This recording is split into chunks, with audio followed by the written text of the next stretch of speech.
Si je me tais, où j'apprendrai à écouter la voix du bon berger. Quand je l'entends, où je comprends qu'il a payé pour ma liberté. Si je me tais, où j'apprendrai à écouter. Pour ma vie, ton plan divin, je veux atteindre, Seigneur, le sommet de ce plan divin. Je veux atteindre, Seigneur, le sommet de ce plan divin. Je veux, Père éternel, te dire que tu peux compter sur moi. Tu peux compter sur moi. Tu peux compter sur moi. Aide-moi à atteindre le niveau que tu voudrais que j'atteigne, la dimension que tu voudrais que j'atteigne. Être, Père éternel, un avec toi. Être un avec toi. Connaître la direction que tu me donnes. Chaque fois que je dois prendre une décision, que tu sois mon guide. Dois s'élever le désir de mon cœur et je vis pour t'adorer. Amen. Amen. On va prendre nos Bibles dans le psaume 69.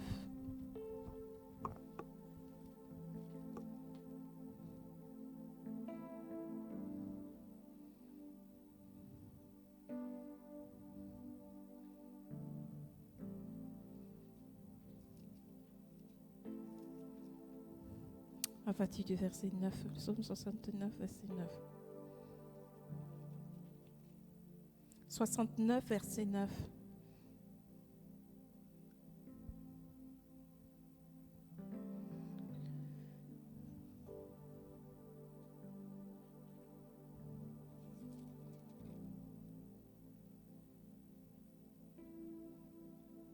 À partir du verset 9. Ce matin, nous allons parler « Le zèle de ta maison me dévore ». Je lis la parole du Seigneur dans le psaume 69, à partir du verset 9. « Je suis devenu un étranger pour mes frères, un inconnu pour les fils de ma mère, car le zèle de ta maison me dévore, et les outrages de ceux qui t'insultent tombent sur moi. » Amen. Nous reprenons la lecture. Je suis devenu un étranger pour mes frères, un inconnu pour les fils de ma mère, car le zèle de ta maison me dévore et les outrages de ceux qui m'insultent tombent sur moi. Amen. Que le nom de l'Éternel soit béni. Je sais que depuis un moment, on a observé pas mal de situations, on a observé pas mal de relâchement, on a observé pas mal de silence, on a observé pas mal de choses qui se sont produites, que ce soit dans la vie de tout un chacun. Mais, comme j'aime souvent le dire, lorsque le Seigneur parle, il ne parle pas en vain. C'est toujours un rappel, c'est toujours une façon de te dire, réveille-toi, toi qui dors. Réveillons-nous, nous qui dormons. Peut-être une situation s'est présentée et ça nous a amenés à être dans un état que nous n'avons pas vu venir. Mais aujourd'hui, le Seigneur dit, lève-toi. Derrière le zèle, il y a énormément de choses bénéfiques. Derrière le zèle, il y a énormément de situations aussi. Il y a différentes catégories de zèle. Mais ce matin, nous allons prendre 2 catégories de zèle plus tard. Mais c'est quoi le zèle pour Dieu aujourd'hui? Le zèle, selon la Bible, c'est ce que j'ai noté, moi, c'est une énergie ardente déployée dans le travail et le dévouement pour le Seigneur. C'est une énergie, c'est une dépense, c'est quelque chose que tu mets, c'est un truc en toi que tu mets au service du Seigneur. C'est une force que tu déploies, que tu libères de toi, une force qui ne t'appartient même pas, que tu libères de toi pour mettre au service du Seigneur. Amen. Est-ce que quelqu'un m'entend ce matin?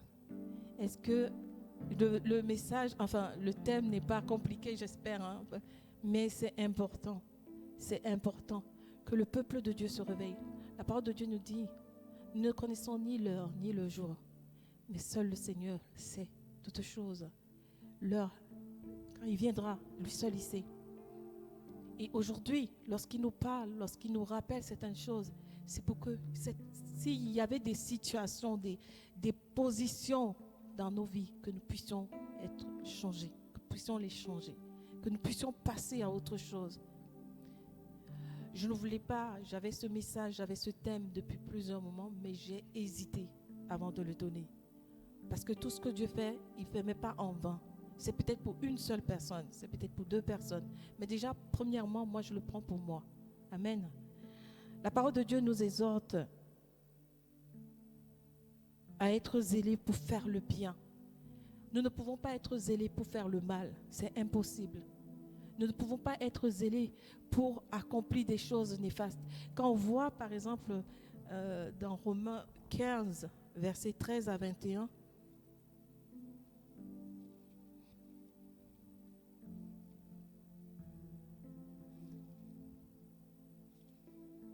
on fait une longue lecture.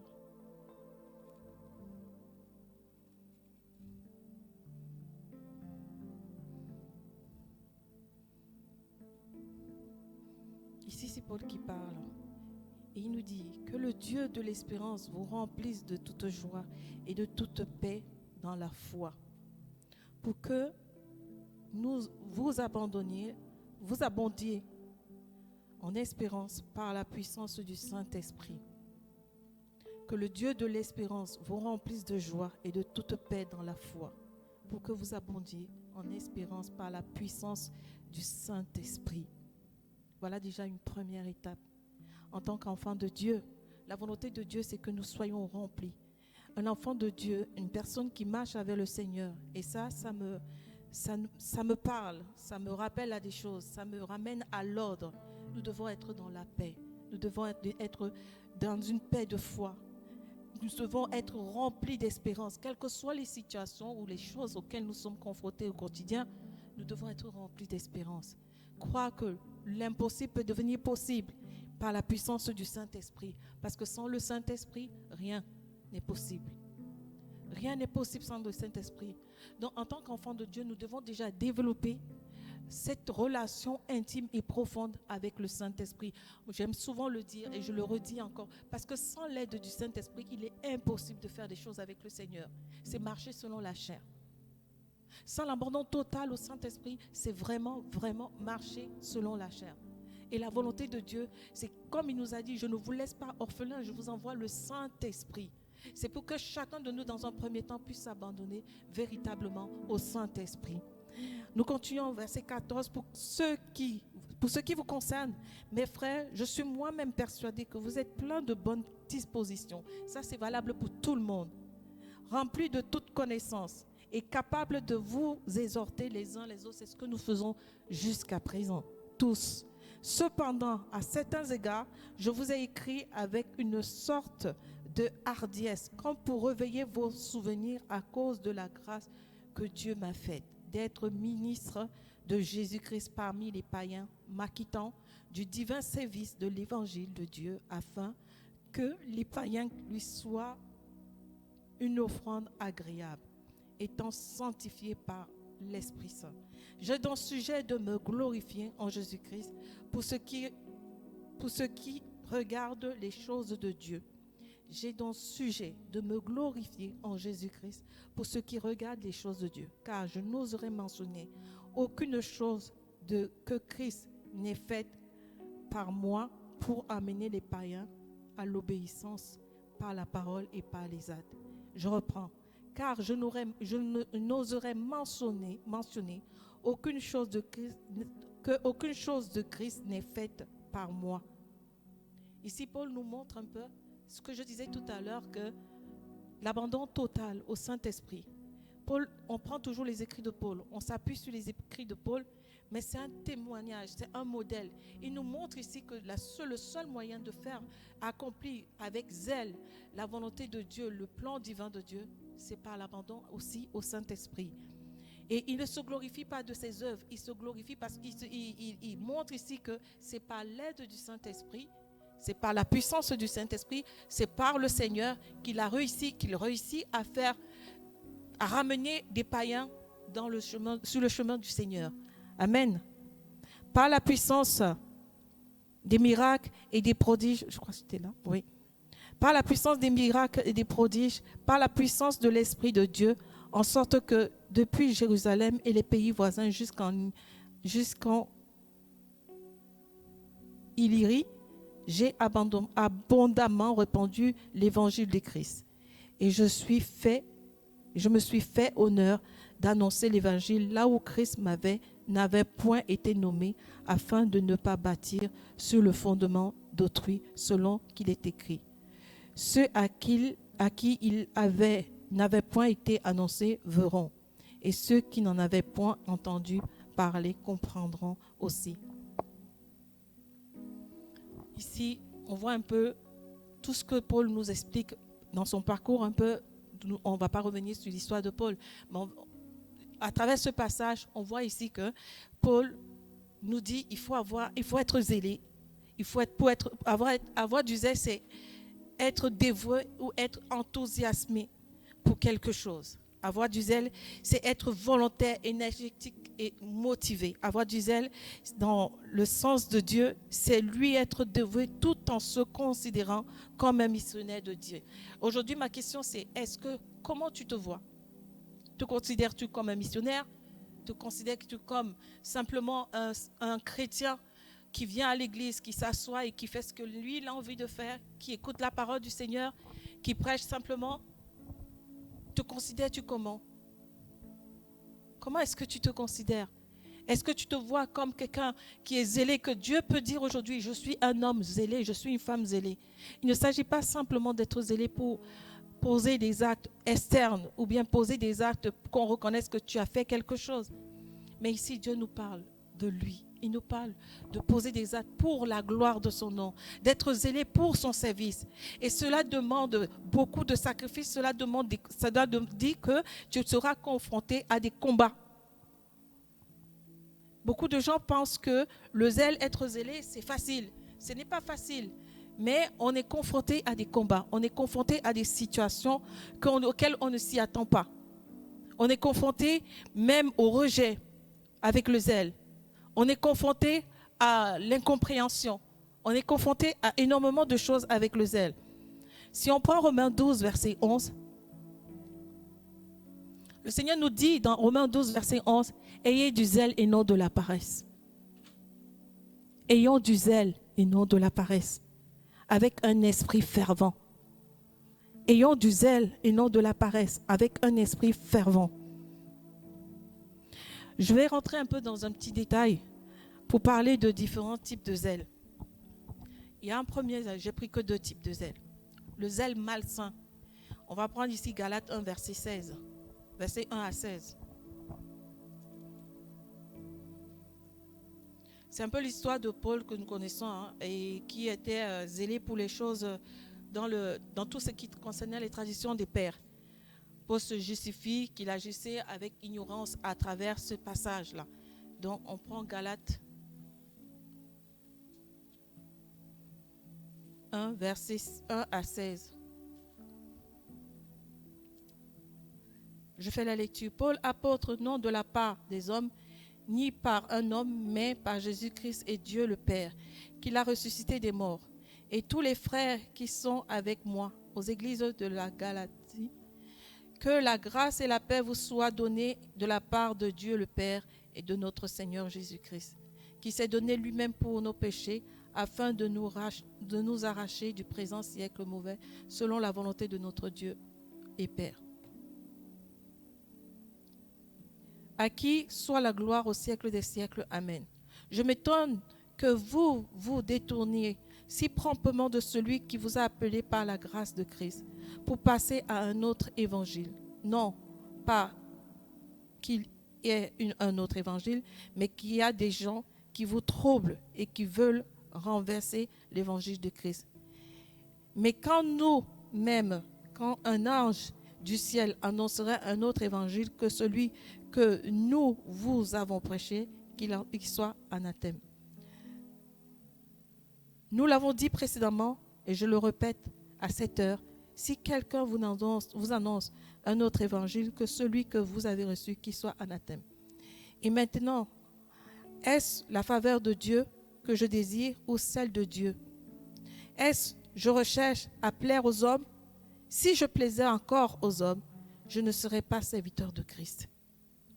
Je vous déclare, frères, que l'évangile qui a été annoncé par moi n'est pas de l'homme, car je ne l'ai ni reçu ni appris d'un homme, mais par révélation de Jésus-Christ.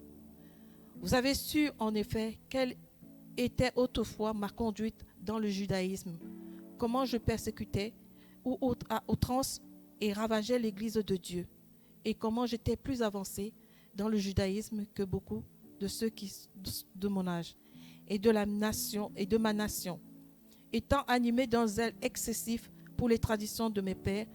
Mais lorsqu'il plut à celui qui m'avait mis à part dès le sein de ma mère et qui m'a appelé par sa grâce de révéler en moi son Fils, afin que je l'annonçasse parmi les païens aussi tôt, je ne consultais ni la chair ni le sang. Amen. Nous voyons ici, comme je disais tout à l'heure, c'est Paul qui explique un peu son parcours par rapport au zèle qu'il avait, un zèle malsain. Il le faisait pas selon l'esprit, il le faisait avec la chair et le sang. Donc voilà un peu, la question qu'on devrait se poser, c'est aujourd'hui le zèle. Tu devrais, ou nous devrons nous poser le zèle que j'ai aujourd'hui. Il est un zèle, c'est un zèle comment? C'est un zèle divin, c'est un zèle propre ou c'est un zèle malsain? Quel est mon objectif? Qu'est-ce que je vois à travers, qu'est-ce que je manifeste à travers le zèle que je dis avoir? Comme on aimait souvent dire avant, aujourd'hui tu viens à l'église, tu es chaud, demain tu es moins chaud, aujourd'hui tu viens, tu es bouillant, demain tu es moins bouillant. Alors que le Dieu que nous servons nous veut dans un état d'esprit constant, dans un état de zèle constant, pas un zèle qui est en dents de scie. Aujourd'hui, par exemple, demain, on va voir peut-être quelque chose qui va changer au sein de l'église. Là, on va être zélé, on va être à fond, on va se réveiller parce qu'il y a quelque chose qui a changé. Alors que non, le Seigneur nous dit, c'est pas comme ça. C'est pas comme ça. C'est tout le temps. À partir du moment où nous avons accepté, nous avons décidé de prendre ce chemin, il n'a jamais dit que les choses seraient faciles. Il n'a jamais dit que les choses vont couler douce. Il nous a donné la capacité et la force nécessaire pour être conduit par son esprit et sa détermination qu'il nous a déversée. Comment te vois-tu? Crois-tu que réellement tu es un homme de force et de puissance ou une femme de force et de puissance? Comment est-ce que tu te vois? Comment est-ce que tu te détermines? Comment est-ce que tu perçois l'élément, la grâce qui est en toi? Comment est-ce que nous la percevons? Je ne sais pas pour vous, mais parfois c'est tellement difficile. Tu te lèves le matin, tu as envie de vivre des choses avec le Seigneur. Tu as envie même de prendre du temps dans la prière, mais le temps est tellement court, le temps est tellement limité. Tu culpabilises parce que tu ne l'as pas fait. Est-ce que ça arrive?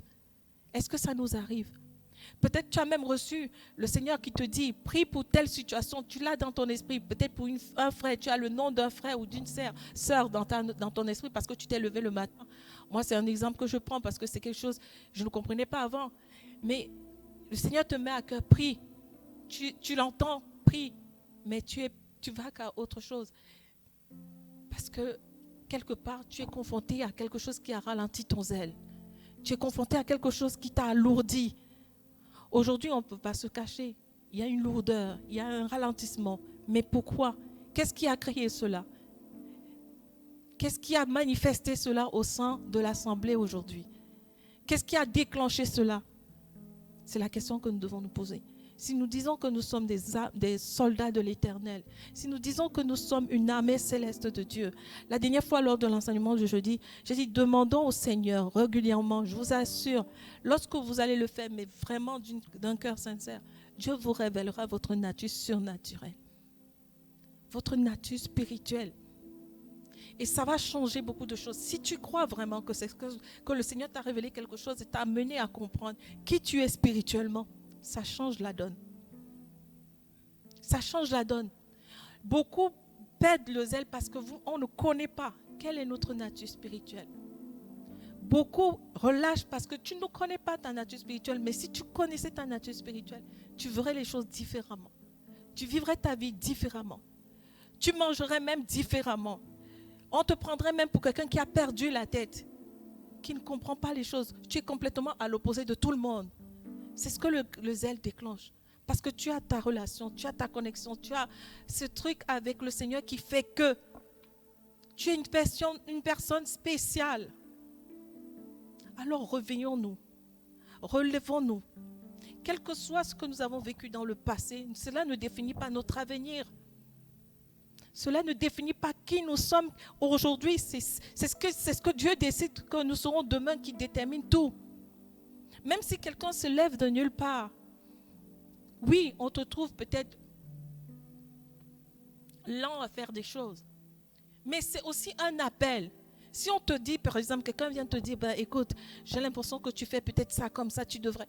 Écoute, parce que derrière un message, moi j'aime souvent dire, le hasard n'existe pas avec Dieu.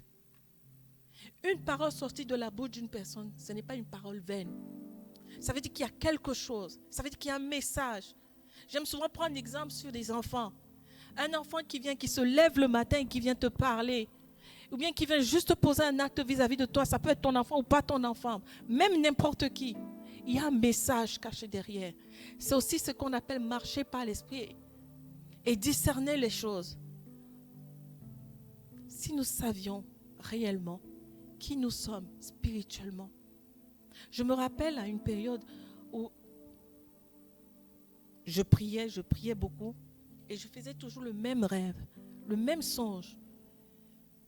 J'ai été dans l'armée, mais bien déjà avant ça, je faisais déjà ces songes-là, dans différentes situations et tout. Toujours habillé en soldat, toujours. Le jour où j'ai compris, c'est quand je me suis permise d'expliquer à une sœur le songe, et elle m'a dit, c'est pareil comme moi, je fais aussi les mêmes songes. Ce que je veux dire, c'est qu'on a réalisé, cette sœur et moi, ça va peut-être choquer, peut-être, mais moi je comprends. En fait, tu es là. Je vois par exemple la sœur Malise, qui va peut-être être capable de faire des choses dans un domaine spirituel précis. Et par exemple, Steve qui est là, va aussi être capable de faire quelque chose dans le même domaine que la sœur Malise. Ça veut dire quoi? Ça veut dire qu'en fait, spirituellement parlant, ils sont dans le même, on va dire la même armée spirituelle, la même compagnie spirituelle. Je ne sais pas si je me... Vous voyez? C'est pour ça que vous allez voir des personnes, comme on parle de l'intercession, tu vas voir des personnes qui ont cette capacité. Quand ils s'unissent pour la prière, c'est parce que spirituellement parlant, quand tu connais, c'est pour ça que je parle de l'identité. C'est pour ça que je dis, quand tu connais ton identité en Christ, quand tu connais ton identité spirituelle, on va dire comme ça, tu peux reconnaître que telle personne est dans la même catégorie que moi. Et ensemble, quand vous vous associez pour ne serait-ce qu'élever la voix, ça crée un déclenchement explosif. Mais ce qu'on retrouve souvent, c'est pour ça, aujourd'hui, nous sommes là. On va parler honnêtement. Nous sommes une assemblée bénie. Croyez-le ou non, moi je le sais. Nous sommes une assemblée bénie qui a beaucoup d'amour pour les uns et les autres. Vous pensez que l'ennemi va combattre quoi? L'amour. Parce que les personnes qui se sont retrouvées là sont charitables, ont l'envie de partager, de donner, de faire ci. L'ennemi va faire quoi? Il va même combattre le côté où certaines personnes qui aiment donner ne pourront plus avoir pour donner. Ça va faire quoi? Ça va baisser. On va voir comme si le zèle a baissé, alors que ce n'est pas ça. Alors que ce n'est pas ça. Revenons simplement à ce que j'étais en train de dire. L'armée céleste de Dieu. Nous sommes une armée céleste de Dieu. J'aimerais que quelqu'un comprenne encore aujourd'hui que lorsque tu vas prendre le temps, ne sortons pas de ces genres de programmes, de ce programme. Ma prière, pas comme on est venu, mais parce qu'il y a quelque chose. Je sais que ce n'est pas la première fois que je parle de la nature spirituelle, mais j'aimerais, quand quelqu'un, je le répète encore, quand quelqu'un va comprendre sa nature spirituelle, tu ne seras plus pareil. Lorsque tu vas te tenir, ne serait-ce que dans ta maison, quand Dieu va te révéler qui tu es, tu vas te tenir dans ta maison, une situation va arriver, tu vas prendre autorité sur la situation sans forcément crier haut et fort, mais parce que tu as compris qui tu es. Parce que tu as discerné, Dieu t'a fait grâce de te révéler qui tu es. Et ça change. Même quand tu vas quelque part, quand le Seigneur nous dit, là où la plante de vos pieds foule, je vous donne la possession. Oui, j'aime souvent parler de la prière, mais ça veut simplement dire tu te conditionnes. En fait, quand tu connais ta nature spirituelle, tu te conditionnes. Lorsque tu rentres dans un lieu, tu sais que tu es revêtu de la cuirasse, de l'armure du chrétien. Tu n'as même pas besoin, tu es revêtu de ça. Ça change la donne. Ça fait de toi une personne différente. Toi-même, quand tu marches avec zèle, tu marches avec assurance. Tu marches avec fierté. Parce que tu sais que tu n'es pas n'importe qui. Et la volonté de Dieu, c'est que nous puissions prendre conscience de ça et que nous le mettons à son œuvre, à son service. Parce qu'en chacun de nous, il y a une capacité, une force, un zèle. Que ne laisse pas ce zèle endormi. Ne laissons pas ce zèle endormi. Œuvrons pour le Seigneur. Ici, Paul, malgré il reconnaît que son zèle était pour quelque chose d'autre, mais par la grâce de Dieu, par la puissance de Dieu, les choses ont changé dans la vie de Paul lorsqu'il a rencontré le Christ. Ce que les hommes disent de toi, ce que les gens ont proclamé sur ta vie, ce que les gens ont dit sur ta vie, ne détermine pas qui tu es. Paul ne s'est pas arrêté lorsque, pourtant, les disciples de Jésus savaient qui il était. On est là. Les disciples de Jésus savaient qui il était. Mais les disciples de Jésus, lorsque Paul a donné sa vie à Christ, Dieu l'a fait passer par un chemin. Il aurait pu arrêter. Il aurait pu baisser les bras. Il aurait pu... Sur le chemin de Damas, il a été quoi? Frappé d'aveuglement. Quand tu es zélé pour le Seigneur, tu vas être confronté à des situations. Quand tu es zélé pour le Seigneur, tu vas même être soumis à un point où tu vas sentir que tu dois abandonner. Mais c'est là où Dieu te dit, n'abandonne pas. Parce qu'il a une solution. Il y a une porte qui l'ouvre quelque part. Même si cette porte, tu ne la vois pas. Lorsque Paul a été frappé d'aveuglement, le Seigneur lui a donné des instructions à respecter. N'a-t-il pas respecté? Qu'est-ce que ça aboutit? Parfois, on voit des situations, mais comme on ne voit pas plus loin, on s'arrête. On s'arrête. On ne veut pas aller plus loin. Parce qu'on ne voit pas devant. Parce que nos yeux sont limités physiquement. Mais si on va regarder dans le spirituel, on découvre des choses extraordinaires. Pour donner un petit témoignage, il y a certains qui le savent. Là où je travaille aujourd'hui, lorsque j'ai commencé à travailler, j'ai été confrontée à un très très grand combat. Pendant au moins 1 mois, 2 mois.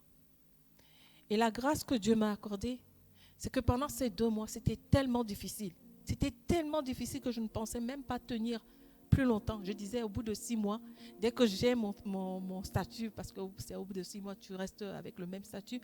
Dès que tu valides ton statut, tu te barres. Même pas 6 mois. Je me levais le matin. Le Seigneur me mettait à cœur, prie pour ton travail. Prie pour ton travail. Je disais, Seigneur, pourquoi? Et j'avais compris une chose.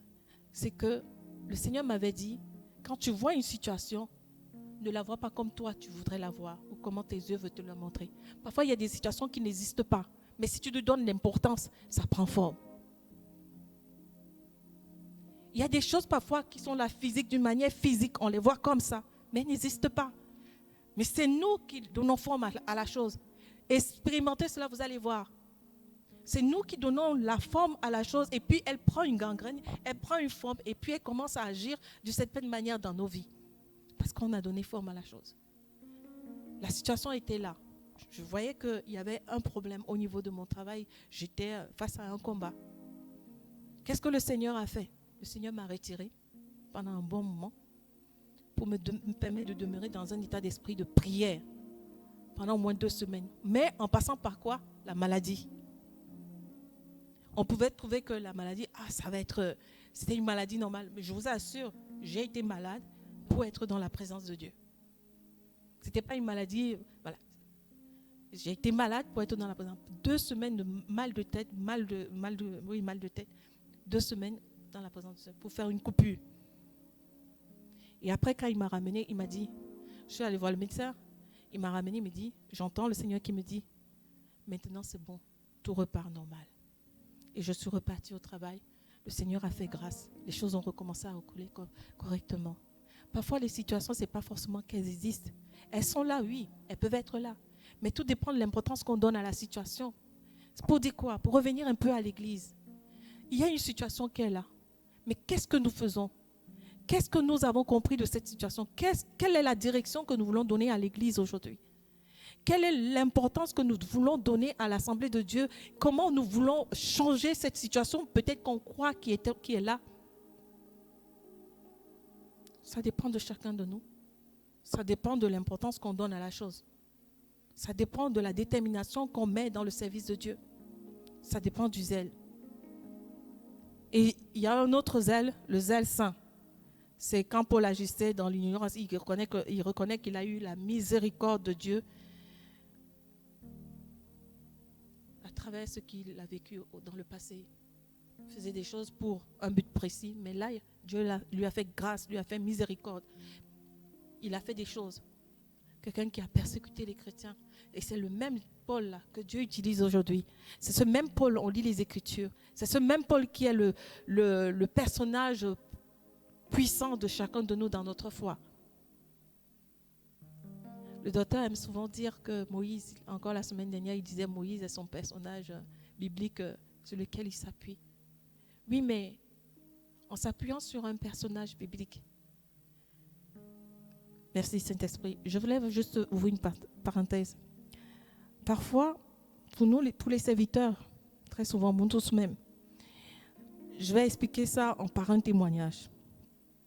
Tu es zélé. Je crois que nous tous, nous sommes zélés.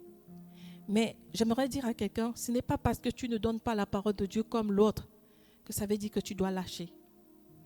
Il faut que tu arrives, je le dis à quelqu'un ce matin, il faut que tu arrives à trouver ta place, ta personnalité lorsque tu prêches, lorsque tu parles, lorsque tu veux faire quelque chose avec le Seigneur, lorsque tu as une position à laquelle Dieu t'a appelé au sein de l'Église. Pourquoi je le dis? Je me rappelle aussi à une période, le serviteur de Dieu, l'église dans laquelle on était, nous avait donné des temps comme le serviteur de Dieu nous fait aujourd'hui. Toi tu passes, toi tu passes, toi tu passes. Et moi j'écoutais parfois des prédications et tout, et je voyais... Mais j'ai compris, il parlait du Saint-Esprit, qu'il faut avoir sa personnalité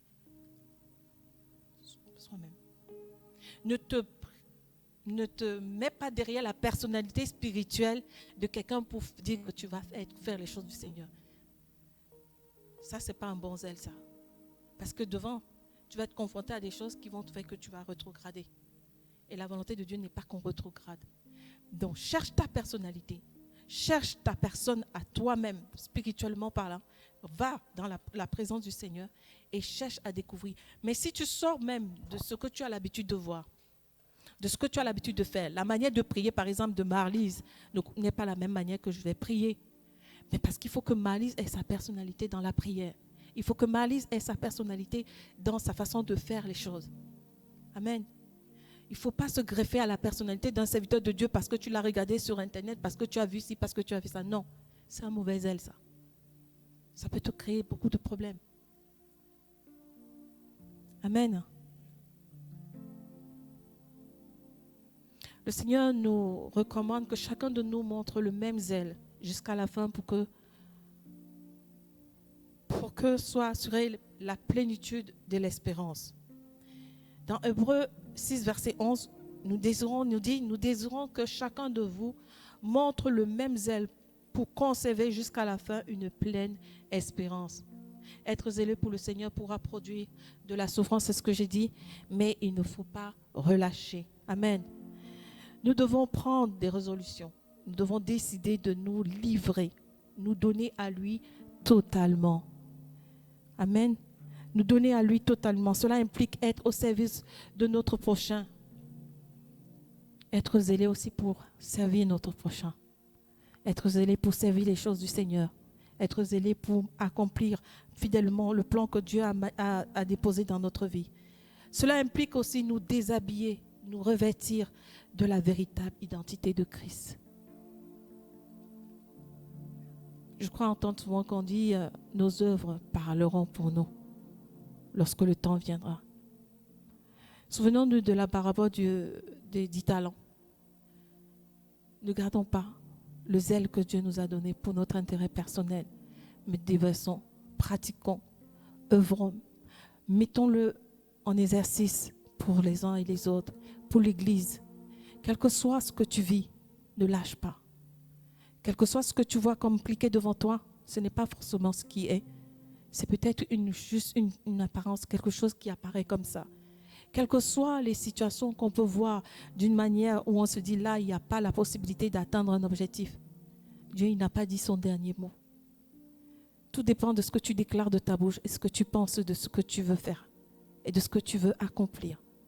Même pour ta propre vie. Là, on parle des choses du Seigneur, mais tout dépend de ce que tu crois en toi et de ce que tu es capable de faire par l'aide du Seigneur dans ta vie. Amen.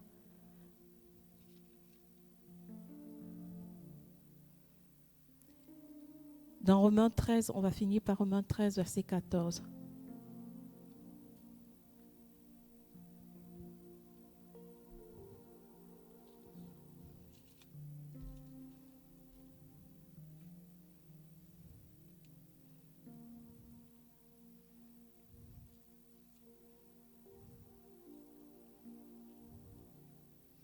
Romains 13, verset 14 nous dit « Mais revêtez-vous du Seigneur Jésus-Christ et n'ayez pas soin. Mais revêtez-vous du Seigneur Jésus-Christ et n'ayez pas soin de la chair pour en satisfaire les convoitises. Faites accueil à celui qui est faible dans la foi et ne discutez pas les opinions. » Amen. C'est pour dire quoi? C'est pour dire dépouillons-nous des œuvres des ténèbres et revêtons-nous des œuvres de lumière. Amen. Revêtons-nous des œuvres de lumière. C'était juste une petite exhortation que j'avais préparée, mais j'espère et je crois par la grâce de Dieu. C'est pas on n'est pas entré en profondeur, mais je crois par la grâce de Dieu que le Seigneur veut changer quelque chose dans la vie de quelqu'un, dans la vie de son Église, dans la marche que nous avons aujourd'hui. Même s'il y a des choses qui se présentent devant nous, Dieu n'a point dit son dernier mot. C'est un Dieu fidèle. C'est un Dieu d'accomplissement. C'est un Dieu de l'impossible. C'est un Dieu qui change toutes choses. C'est un Dieu de temps et de circonstances inattendues. J'avais une sœur qui disait souvent, c'est un Dieu de surprise. Et effectivement, Dieu, c'est un Dieu de surprise. Pour celui qui veut le découvrir, il nous a donné toute liberté, toute capacité de pouvoir le faire. Mais réveillons-nous. Quel que soit ce qui est, réveillons-nous. Sortons de ce sommeil, sortons de cette somnolence, sortons de cette lourdeur, sortons de ces épreuves qui nous font croire que nous n'allons pas y arriver. Soyons des hommes et des femmes zélés au service de Dieu. Soyons des hommes et des femmes zélés qui disent au service de Dieu, mais nos enfants nous regardent. Nos enfants nous observent. Nos enfants ont besoin de nous pour leur montrer le chemin. Parce que nous avons pris un engagement devant Dieu. C'est d'être fidèles et de leur montrer ce que nous sommes capables de faire. Pour qu'eux aussi, ils viennent dans la présence du Seigneur et qu'ils accomplissent fidèlement les œuvres du Seigneur. Amen. Donc, réveillons-nous. Merci Seigneur.